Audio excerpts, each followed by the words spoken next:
Welcome to the One Day at a Time Recovery Podcast, where my guests share their stories of addiction, how they recovered, and the tools and practices they use to stay sober now. Well, Pi, thank you so much for joining me today.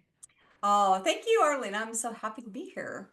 Yeah, we met through your summit that you did recently, helping people recover from trauma, which was amazing. I loved your lineup, and it was such an honor to be included in that group. And you're just doing amazing things. And I was like, you're going to have to come on my podcast and tell your story because I know that you have a story that includes having a narcissistic parent and, do we call it, do you refer to it as alcoholism or alcohol use disorder in your history? Well, for me, I certainly had some issues with alcohol, but it runs in my family. My father Yeah. was an alcoholic, and so it's definitely been an issue in the family tree. And then having a narcissistic mother on top of an alcoholic father really set me up for a lot of challenges in my childhood. I can imagine. Yeah, that's a lot. Let's start with a little game called the lightning round, which is actually very slow, so don't be nervous. Okay. But it's just a way to kind of front load the episode with some resources. When you first entered recovery, as you define it, were there any books that helped you in the beginning? Well, it depends upon which kind of recovery you're talking about because there was recovery from alcohol and drugs, and then there Hmm. was working on my recovery from the source of why I turned to alcohol Yeah. and drugs.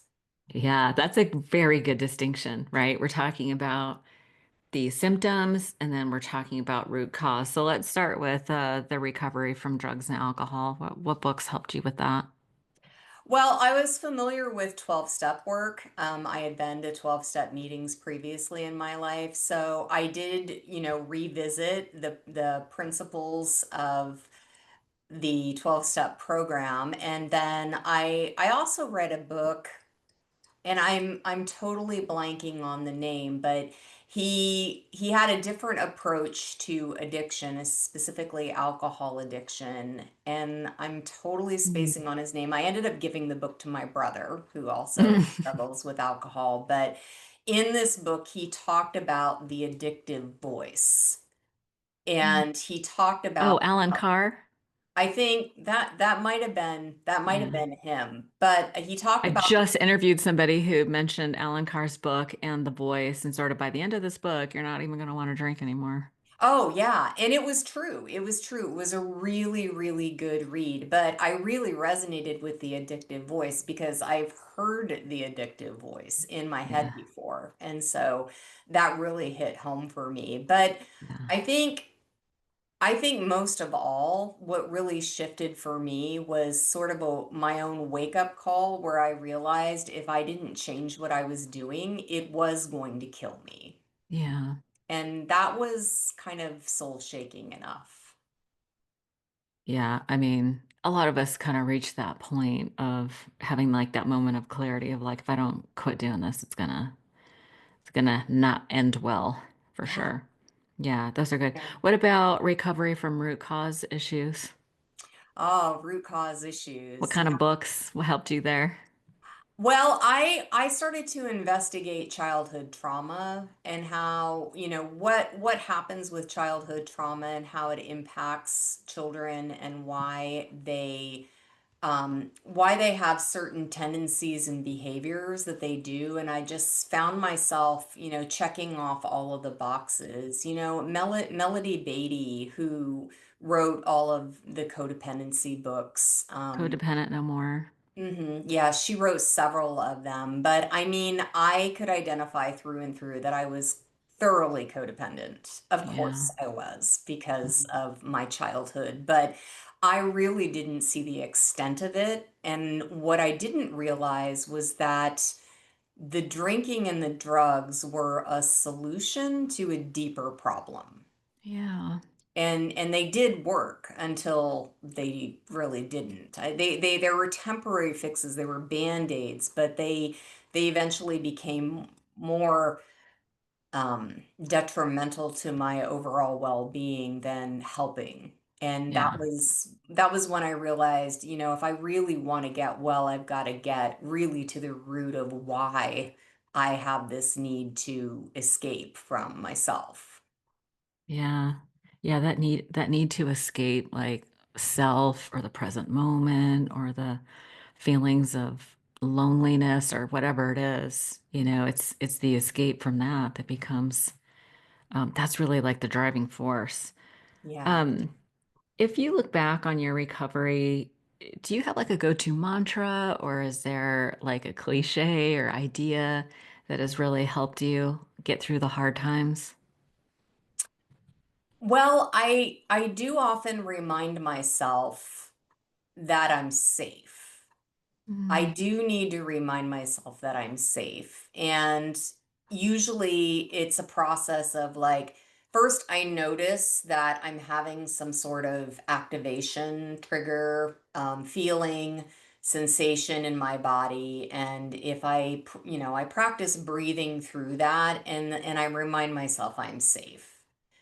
And that process of taking a few deep breaths and calming down sort of helps me to get a little recentered, and then I can orient myself to like what is happening. And usually if I'm upset about something, it's a it's a reminder of something that happened to me in my childhood earlier, or it's an uncomfortable feeling. And so if I can identify what that is in the moment, one of the mm. things I will repeat to myself is that was then, this is now.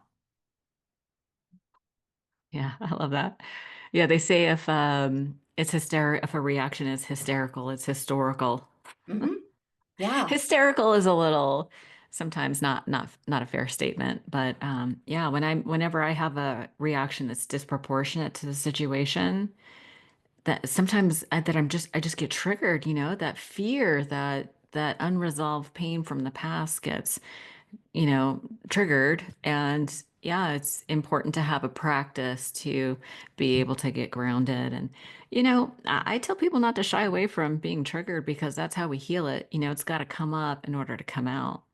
Yeah, So, absolutely. Well, and it's good practice. I look at it as like every opportunity I'm triggered is an opportunity for me to rewire or yeah. repractice or reprogram soothing my nervous system Hmm. and getting out of the constant survival state.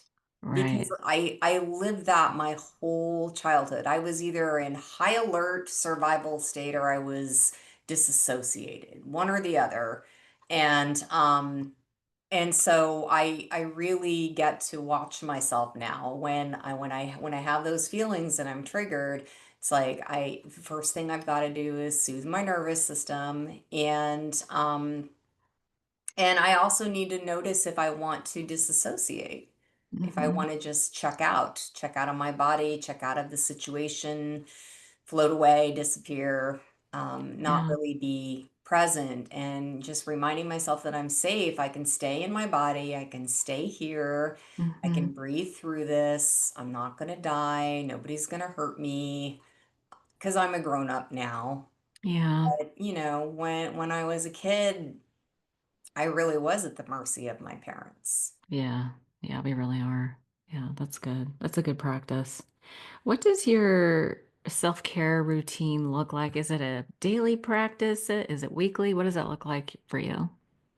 Yeah, I have a daily practice of checking in with myself, and I do it in the morning. This is actually my sanctuary. It's my office Yeah. sanctuary, but I sit right over here in this chair every morning, and I say some prayers. I light a candle. I sit with myself. I check in. I ask myself what's going on. I think about my day. I think about what challenges may come up during the day and how I want to handle them. I think about my values, what's important to me, how I want to show up, who I want to be. Um, and I remind myself of these things. There are several things in it's sort of an affirmation or a prayer that I say to myself, but there's several key reminders in there, recovery reminders for myself that I repeat out loud to program it in my brain. So, like, one of them is I am in control of myself and my life. I am Mm. in control of myself and my life. And then the next thing I say after that is I cannot control others or outcomes. And releasing that burden is truly a blessing, I felt that one. right? Yeah, I felt that. So, this practice of every morning kind of instilling that in the back of my mind so that during the day, when something comes up, I can remind myself I'm not in control of a lot of things. Hmm. The only thing I can control is how I choose to respond. And the old way was out of proportion, Hmm. taking things personally, overreacting, things like that, being a victim, not taking responsibility. But now it is I am in control of myself and my life, and I just get to keep my side of the street clean. I can't fix other people. I can't save other people. I don't have powers that have not been bestowed upon me. Basically, my job is Damn to it. manage myself to the best of my ability. Yeah, I love that. What a great practice, because it is a practice because we get different things thrown at us at different times. So it's just a constant recentering practice, daily reminders. I love that. That's a great practice. What's one thing you wish you knew when you first got sober? Ooh, I wish I knew that I was going to lose a lot and that it was going to be okay.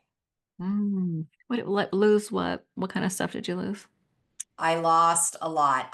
Well, and I willingly did give it up, but I lost my job, I lost my marriage, I lost my home, I lost my friends, I lost my identity, all of the things that I did that made me who I was. And I had to give those things up because the alcohol was hiding that those were not things that were really aligned with who I wanted to be, where I wanted to go, and what my values were. That is huge. That is huge. When people get sober, for a lot of people, it's a huge transitional period because of exactly what you just said. It's like the drugs and alcohol numb us to things that are not okay, that are going on that are just not okay. Yeah. And our true self, once we, kind of come to our senses, and we begin to get in touch with our actual needs and our real identity begins to emerge once we let go of all this armor and all this false identity. It makes sense, right? That we decide to let go of a lot of things and it's for the better in the long run.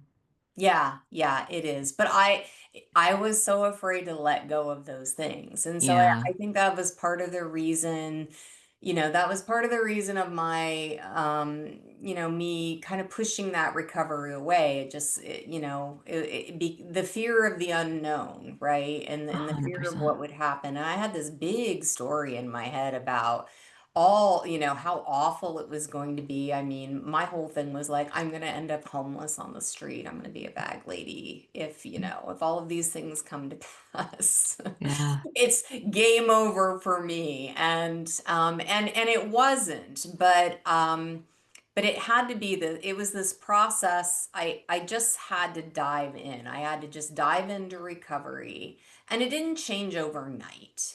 Thank God. Yeah, thank goodness. These things unfold exactly the way they're supposed to. But for Yeah. me, it was like that first year of recovery, I was chugging along, I was doing okay, I was doing all the things I did before. I was just doing them without alcohol and drugs. But it really took about a year for me to kind of wake up and go, wait a minute, this is not,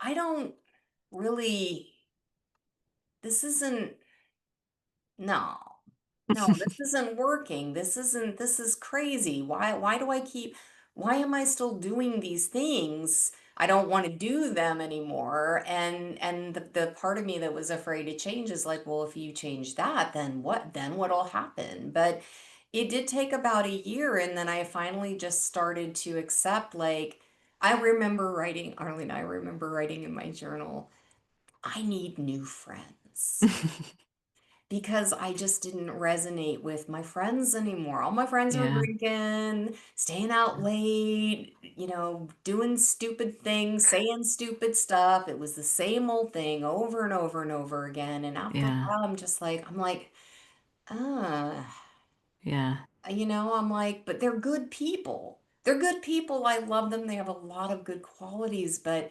spending time with them is like sucking me down. Yeah. And they're not really supportive of my new lifestyle or my new thoughts or my new behaviors or my new beliefs. And that was when I really started to realize that I was going to have to let go of all of these things. But Yeah.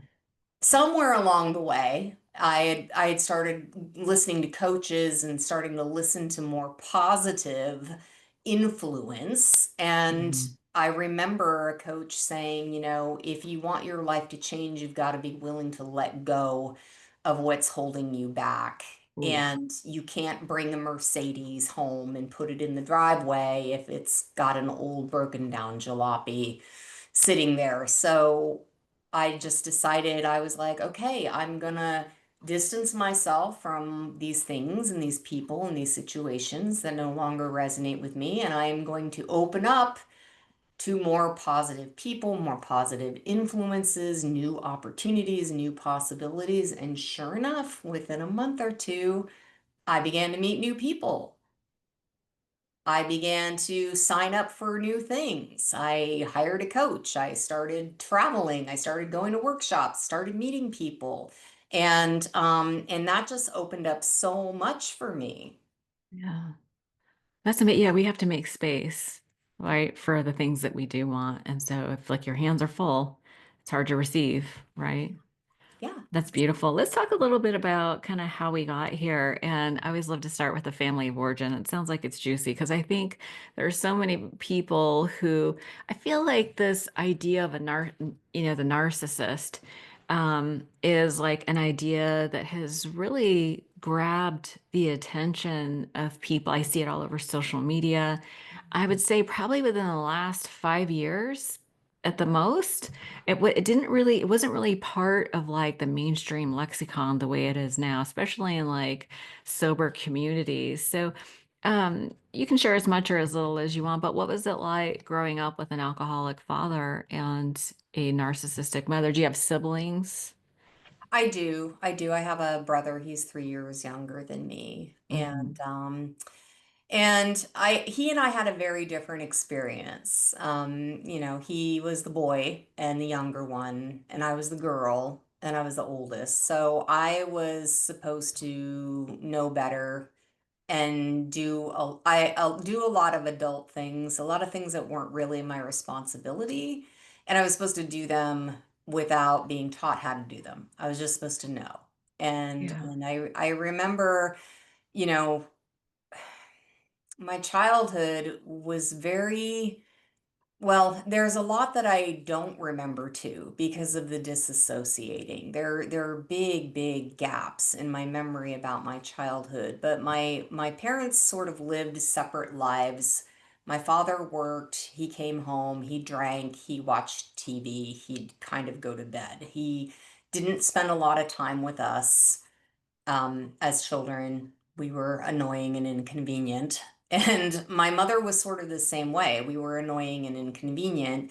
And she was going to college and trying to find herself and start a career. But she wasn't there. Neither one of them were there emotionally. And they didn't really teach us anything. They just made it very clear that we were inconvenient to them. And for me, being the oldest and told that, I'm supposed to take care of all of these things and not know how to watch my brother and, do things around the house and basically stay out of their hair and be good. That's what I tried to do, but I was always doing something wrong. And what's really sad is I have a couple of really sad memories. I remember at 7 years old, um, I think I was in second grade. I did poorly on a test, a math test. I knew I didn't do well.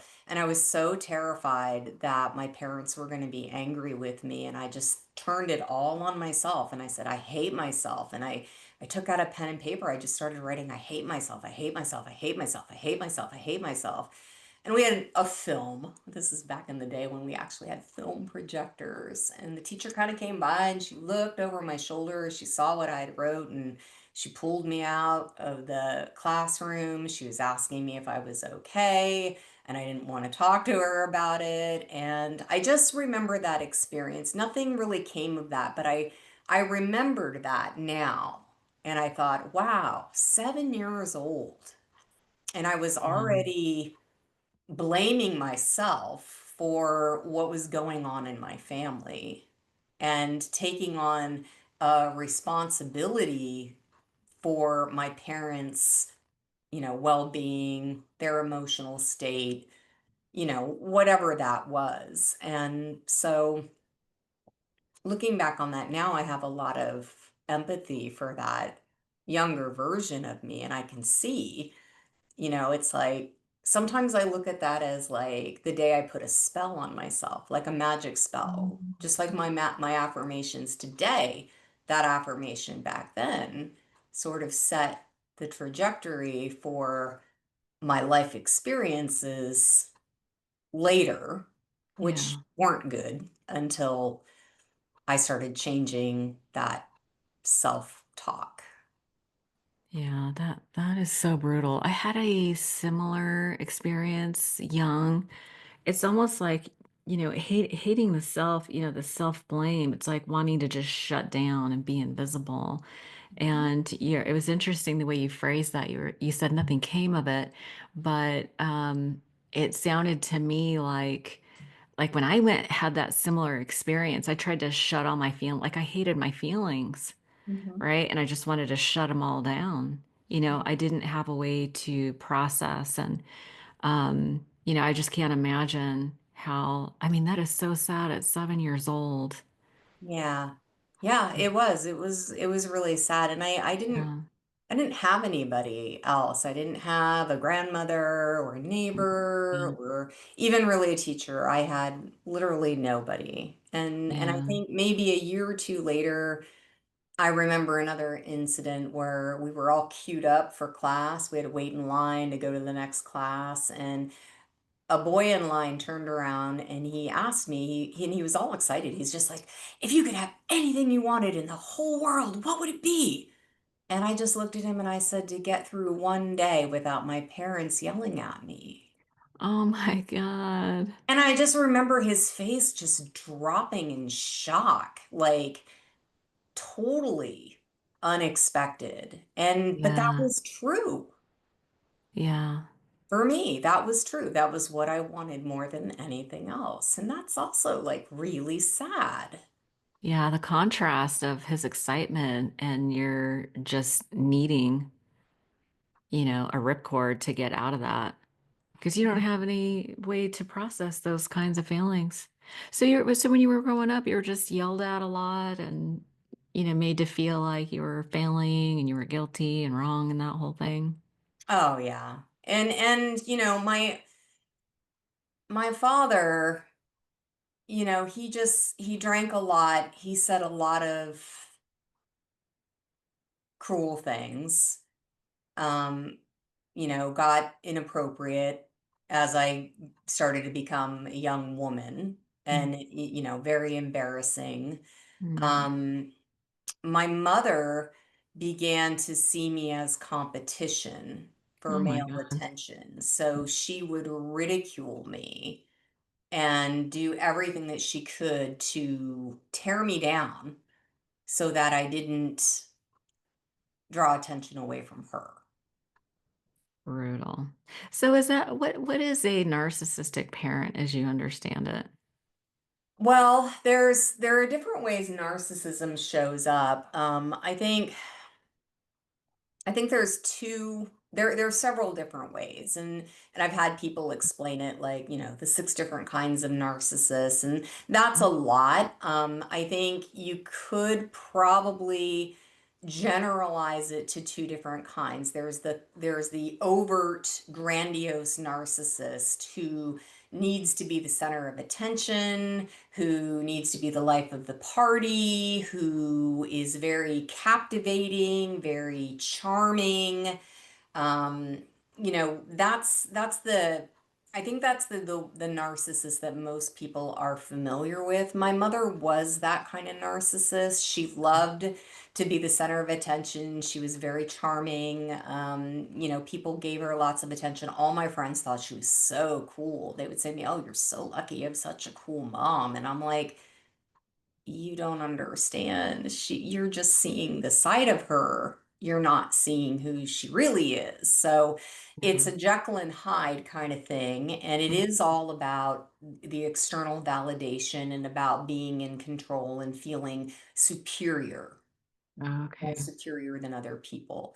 Now, there is another kind of narcissist, and it could be a narcissistic parent, but this also showed up in my life later in a particular romantic interest that I got involved with, and that is the covert narcissism. And that is somebody who's always the victim. It's like they use this person used my empathy to excuse their bad behavior and would do things like everything would be fine and then all of a sudden would just create some sort of chaos, and I was to blame for it, but I didn't really do anything wrong. It was just twisted around or even made up that I did a wrong thing. And this happened to me also, growing up with a overt narcissist. My mother, I was constantly trying to explain myself because I was always in trouble.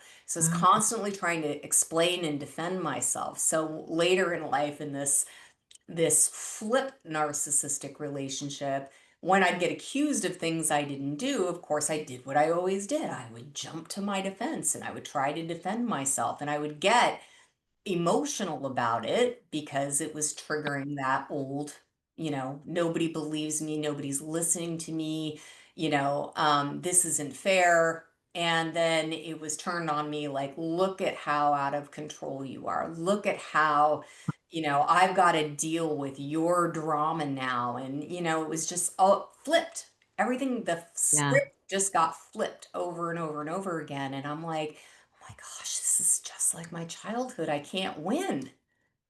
No matter what Yeah. I do, I can't win. Yeah, that is a it's so interesting. I've heard that as we, enter adulthood that we recreate our family of origin, sometimes at work. I hear that a lot. And it's almost as if like our child self needs our adult self to solve the problem and that is like a very what's that word? Cathartic experience when Mhm. you're able to finally stand up to the narcissist or the abuser or whoever that was causing your childhood trauma. It's a very like therapeutic healing kind of thing. But it's so crazy how like we put ourselves in those, we end up, I don't know if it's fair to say that we put ourselves there, but we do tend to end up in those same situations. Yeah, yeah, it's a reenactment. And Yeah. it's because it's familiar. Not Yeah. because it's good for us or anything like No, that. it's But familiar. yeah, because but it's like for me it's like um I mistook the familiarity for attraction. Yeah. It was like a part of my brain is like, oh, okay, we know how to handle crazy. This is we can this is good. It's familiar. we can get through this. We can make this situation work. And I think again, on a deeper subconscious level, subconscious, I wasn't aware of it at the time. I Subconscious, could yeah. see it now, Yeah. but you know, that's always in hindsight, but I could see how I was trying to get the love that I didn't get from the parent who dismissed me and wouldn't pay attention to me, from a romantic partner who did the same. Yeah. If I could just love you enough, if I could just figure out the formula, if I could just do it the right way, I'll finally win. I'll finally get what I want, which Yeah. was that love reflected back at me. But what I didn't Right. realize was that I was self-abandoning by doing that, Oh, and that the love that I really wanted and needed, I could give to myself by valuing myself more and holding yeah. myself to a higher standard and recognizing, this dysfunctional behavior for Yeah. what it was, because dysfunctional behavior is totally normal to me. I mean, I'm like, I just grew up with it all the time. I'm just like, Yeah. okay, chaos, crazy, confusing, not making sense, up, down. I'm like, that's normal. And my Yeah. baseline, for Yeah. stress is like, that's where it is. And so to get away from it, to get into calm and peace, very uncomfortable, Yeah. boring. Boring. And yet, that's what I say I want. And so to get away from it and to start acclimating to peace and sanity, reasonableness, Yeah. people who do what they say and say Mhm. what they do and don't keep flipping the script on me is Yeah. like, okay, now that I'm getting acclimated to that, I can look back on the past and go, that was crazy town and I didn't even know it. Yeah. Yeah, because it feels normal. They say that a child, whatever environment they grew up in, that's what they learn. It's familiar, but that's what love feels like to them. So it's confusing because then as an adult and you go to, we start dating and looking for a partner, we gravitate towards what feels familiar. Exactly. And it's only when we're in enough pain that we are able to sort of break out of that denial, that those subconscious hypnotic patterns really, and start breaking out of that. But it typically, requires a lot of pain. And I'm curious, when did drugs and alcohol enter the picture for you when you were growing up? Oh my gosh. Well, they were there the whole time because my father drank. Oh, yeah. The first time I got drunk, I think I was 12 years old, maybe Yeah, that's 11. pretty. Yeah. And something had happened at my best friend's house. My best friend's older sister got pregnant, Oh, and this, well, it hit the shit at the fan. it hit the fan that day, and I just happened to be there. And I remember my friend's mom was just losing it, and all of a sudden she turned to me and she was like, "And you know, always over here at our house and da da da da da da da da da." And I was like, "Oh my God, they hate me." And I went home and I thought, I must be the most awful person in the world. I couldn't, I'm like, why did she say those things to me? Have I lost my best friend forever? And I'm like, well, what does dad do when he's got a problem? I'm like, he makes a drink. So I'm like, okay, I'm gonna make a drink. My parents were Wow. still working, so I didn't know what I was doing. I was like, okay, I take a clear booze and I mix it with orange juice. That's a screwdriver. And I didn't know which one it was, so I picked gin, the wrong Okay. one. And then I was drinking, and it was so funny. Back in the day, I was watching, HBO had just come out, and I was watching an HBO comedian talk about getting drunk while I was getting drunk, For the and first talking time. about how stupid you act and all the bad decisions you make. And I ran out of orange juice, so I was like, well, I need something else to put in it. What's in the fridge? Milk. Ooh. And so it went from bad to worse. Yeah. I kind of came to in the car on the way to the emergency room Oh and my God. had to finally confess that I had had alcohol, and my mother took me home, and then she forced me to go to school the next day with a hangover. Yeah. But that's the first time I did alcohol, and then as I went through my teenage years, I started dabbling in drugs and alcohol, and it just followed me all through my life. There were times where I did it less or stopped, but then eventually it always kind of became another thing to do, to navigate life. And eventually it got to the point where it was getting pretty bad. And Yeah. yeah, and I remember waking up one day and I just felt like death. And I was a high functioning alcoholic and drug addict. I had a full schedule. And I was just like, I'm like, I can't keep doing this. I need more drugs to keep going. And then I'm drinking more alcohol at the end of the night to go to sleep and, different drugs on top of that. I'm like, I gotta stop. And so I did. I did.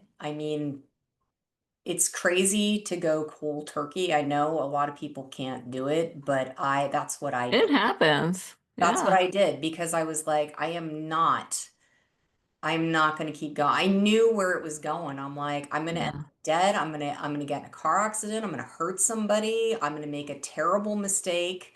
I'll lose my job. Something is going to happen. And I don't want those things to happen. So I've just got to stop. And I just remember pouring the last of my drugs down the toilet, getting Wow. rid of all of my alcohol. And I was just like, I'm done. Wow. Cold turkey. That's Yeah. brutal. Yeah. But No, it was, it was brutal. yeah, It was yeah.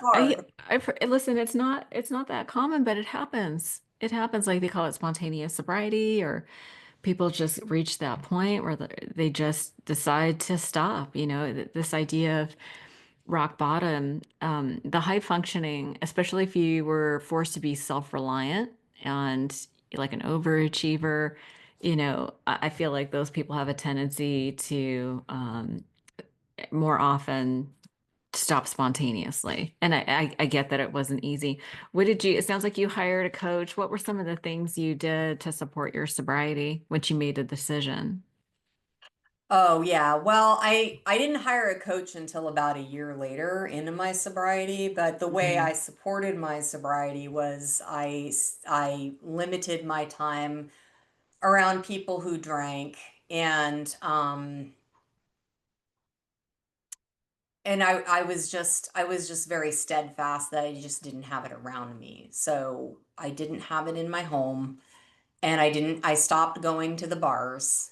I stopped hanging out with all my friends, hung out at the bars. I kind of had to stop hanging out with them. And if I did, I was like, I'd mentally prepare myself before I'd go. I'd be like, okay, I'm going to the bar and I'm just going to have, a soda and bitters. It's going to look like I'm having a drink, but I'm not having a drink. And I'm just going to observe the behavior of the people around me, and I'm going to be grateful that that's not me. And the more I did that and the more foolishness that I saw from my friends and other people, I would think to myself, "Oh my gosh, have I done that?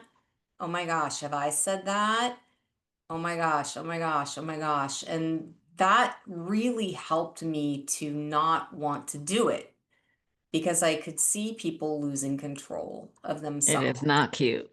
Yeah, and I would think to myself, "Oh God, how embarrassing." And then I'd think, I probably said something stupid like that or did something like that. How embarrassing, Yeah. And it's just Yeah. like, I'm like, I don't want to embarrass myself anymore. I think maybe it was just a pride thing. I don't know, Yeah. but it was almost just like I started to realize that I wanted to have self-respect, that I didn't want to be the fool.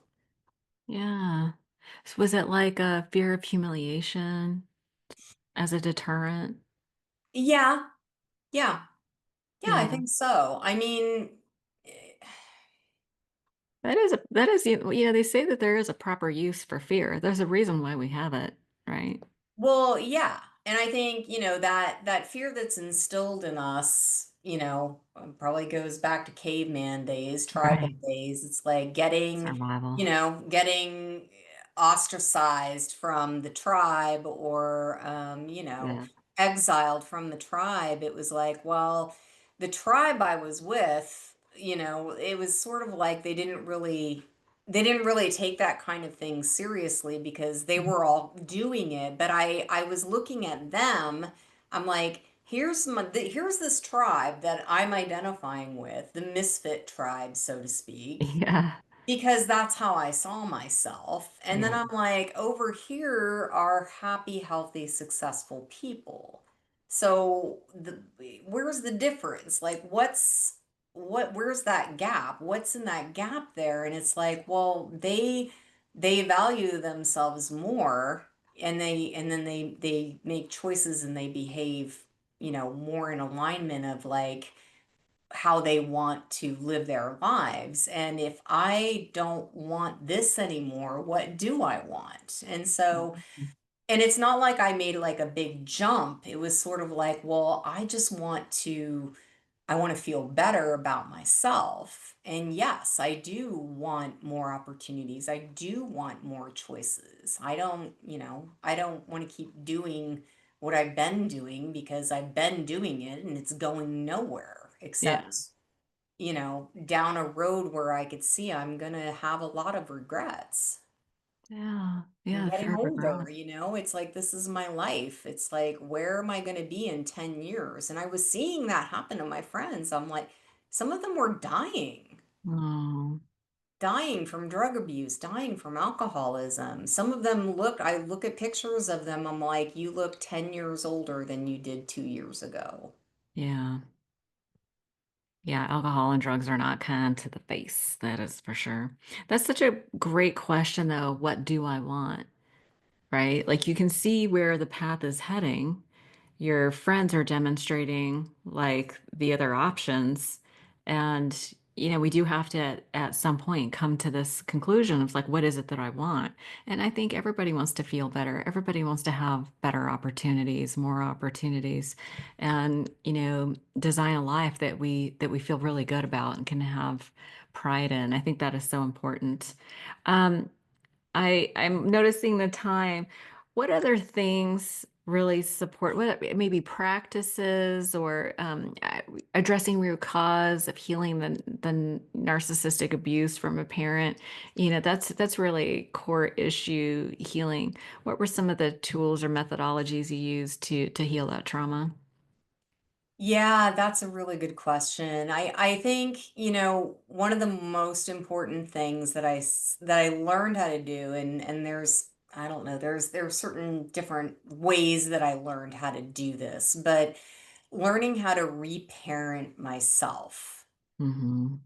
from, giving myself being it's almost like I had to learn how to see myself as two different people. Okay, Hmm. there's the adult me in this day and age, at the age I'm at now. I'm in my 50s and here I am. I'm here now. This is reality now. And then there are those moments when that child part of me is activated or that teenager part of me is activated, and it feels just like it did like when I was that age, and my brain goes to like thinking from that age and isn't making the best decisions, right? It's only operating on what they know. And so learning how to reparent myself, which is staying present, not disassociating, but staying present and recognizing like, oh, my teenager wants to do something reckless and crazy. Okay, how can we allow her to express herself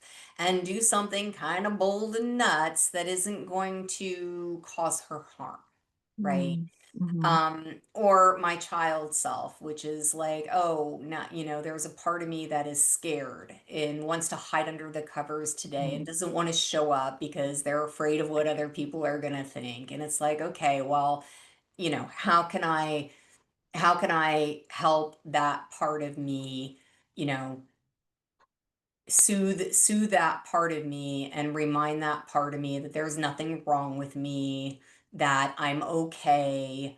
What do I need? And to take care of myself. And sometimes it can be very basic things. Like sometimes I don't realize I'm really tired and I need sleep. Or Yeah. I'm hungry and I need something to eat, or I'm thirsty, or maybe I just need to play. That's a big one for me because I didn't Oh, get to because you're a play. doer, huh? I didn't get to You're an play as a kid. achiever. So sometimes there's this part of me that's just like, ugh, life and being a grown up, and and it's just like I'm like, oh my gosh, honey, you need some fun. Yeah. Let's Oh do my God. something fun. Let's spend an hour just doodling or coloring or, playing with something, Yeah. whatever, digging in the dirt, making mud pies. It doesn't matter, it's just, Yeah. Play. yeah, play. Yeah. I love that. I have a guide that people can download on my website that it's about sober fun, and it's just this huge list of different kinds of activities that are just fun because I feel like we lose our joy, we lose our sense of play, because everything becomes adulting, overachieving, work, striving, struggling. And we totally forget how to play, especially if growing up with a narcissistic parent, we were parentified so young. Yeah, Hmm. we need to learn how to play and have fun again. That's a great Yeah. point. Yeah. And I wanted to talk about your book. You have a resource that you can share. Tell me about the book. I'm sorry, it was a long subtitle and I know it was Mother Medusa, but what is the tagline? Yeah, yeah. So the book's called Mother Medusa, and the tagline is weaving myth, ritual, and magic into healing from a narcissistic upbringing. Love it. And yeah, and the reason that it's subtitled that way is because in my experience with recovery, it really is about kind of weaving some Mhm. things in together Yeah. because it all kind of works together. Myth, there's a lot of wisdom in ancient philosophy and ancient Yes. myths. I mean, that's why it always used to be, what's the moral of this story? Well, Yeah. there's The the moral. reason there's a moral to the story is because these are passed down truths Yeah. from long, long ago. And I think one of those is, be yourself. Be Oof. yourself, know yourself. And so I took the myth of Medusa and I looked at how it reflected my experience growing up. That the myth of the monster and how her Mhm. stare would freeze you and, turn you to stone. I mean, that was always my experience with my mother. There were so many similarities. So I wove that all together. And then the ritual part is again sort of like the ritual that I talk about that I do on a regular basis. It's that you either have a ritual that leads you down a life of misery where you're reinforcing in a ritualistic way what you Right. don't want, Exactly. or you are reinforcing in a ritualistic way, meaning you're doing the same thing over and over and over again, and you're leading yourself in a new direction. Hmm. So it was breaking the old ritual and replacing it with a new one. Breaking Yeah. the old program, replacing it with a new one. And the magic is recovery. The magic is the promise of recovery, which is freedom. Mm. Yeah, that's beautiful. Where can people access that? People can get a free digital copy of my book on my website, which is fullvenusrising.com. And there's a tab that says Get the Book. And you can go there and you can sign up for a free digital copy, or you can buy it on Amazon. It's only like $6 or $7. But if you get the digital copy or sign up on my email list, then you'll get emails from me where I share more about recovery from growing up with a narcissistic parent, and I offer Yeah. resources like the event Beautiful. that I did that you joined me. Yeah, it was so good. That was free, and other trainings and resources for people to support them on their recovery journey. Yeah. Listen, thank you so much for joining me today. That was really valuable. I know it's going to resonate with a lot of people who grew up in that kind of environment, and really just the idea of not just treating the symptoms, but getting to root cause and in all the ways that we can heal that root cause, childhood trauma. Just I really appreciate it. So I'll leave links in the show notes at odatchat.com so that people can go to your website and get those resources. But it was such a pleasure to be able to speak with you again, and thank you so much for all that you do. Oh, thank you, Arlina. It was a pleasure to speak with you. Thank you for the interview. Thanks.